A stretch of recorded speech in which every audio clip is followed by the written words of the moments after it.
Back when I was a game warden, you didn't make no money.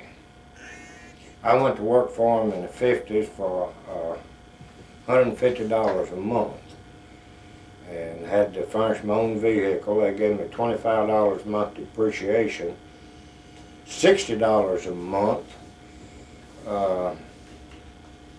expense account, and I have to operate an outboard motor out of too. And so you didn't make no money, but I was always crazy about duck calls, and I never could afford to buy them. And this Dan Fish got their outboard motors worked on at Peak Strifes in West Memphis, and Joe Swinger was an outboard motor mechanic there. And I got acquainted with it, and he was telling me about making duck calls years ago and had his stuff stored. So I got real interested in buying it. That's how I got it. All he brought me was an old Shopsmith 10ER wood lathe. I'd have to change it to a table saw to cut the wood, a drill press to drill it, back into a wood lathe to turn the wood. I never had nothing to drive me up the wall so long all my life, and it took me 5 years to learn to make a duck call, because I didn't know a thing about them, nobody showed me nothing, and I didn't lay nobody else's duck call up there and copy off of it. It has been tough. I'll tell you for sure, it's been real tough. I've just been lucky. Of course, I've stayed with it. Oh, it's drove me up the wall. I wanted to throw it in the corner and quit, but I couldn't afford to lose the money I had invested.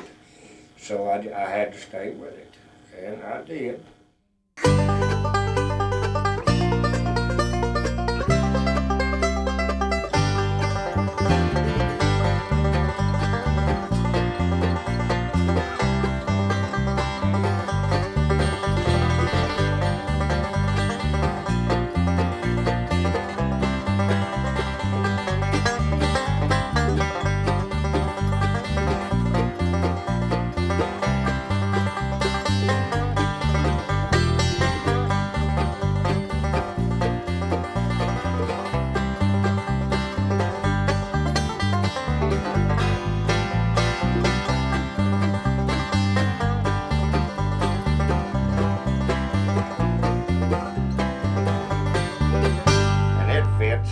On the headstock,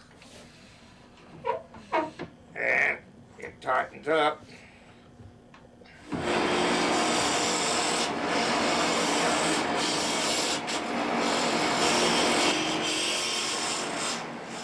It's a good call if they'll learn to blow it. You can overblow it, but if you learn what to call, the pressure it takes to call, why, it'll get down as low as you want to get, and it'll come back. You can get as much volume as you want.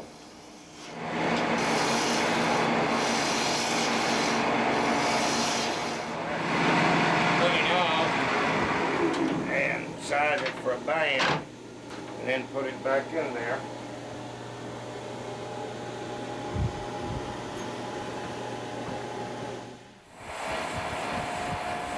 That's just like if you buy a guitar or something and you can't play it, then you got to learn to play it.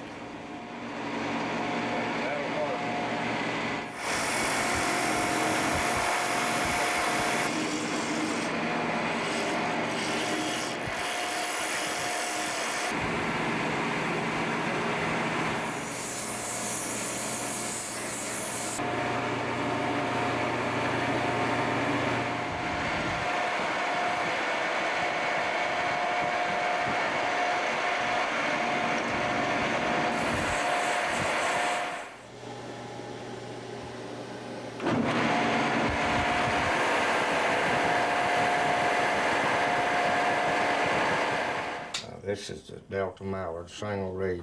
And I always turn it and try to pick what I think is the best side of the wood, which is just a personal opinion.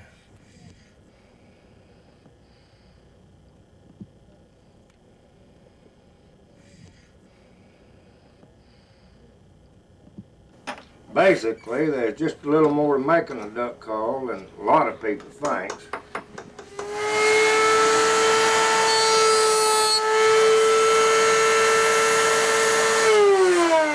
That saves a lot of filing, a lot of sanding. Sometimes when I finish them just like that, you can put a reed in them and they'll blow.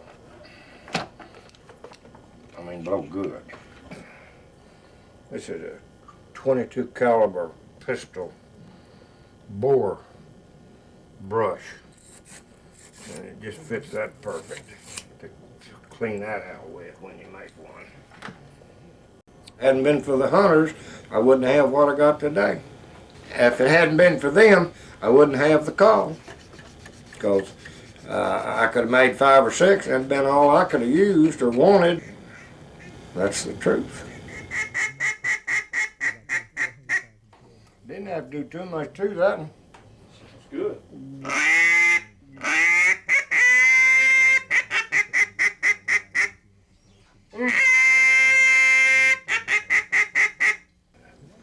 Finish on it, and it's ready to go to the field. If I can get my grandson interested in it, then I feel like I've left something. Right. So, and I didn't want to copy off of nobody's, and I didn't. I just toughed it out. Nobody but my wife knows how hard I've tried and put hours and stuff I put in making a duck call. Of course, the time I put in, I feel like I'm sort of do a fair call. Not the best. I don't claim to be the best.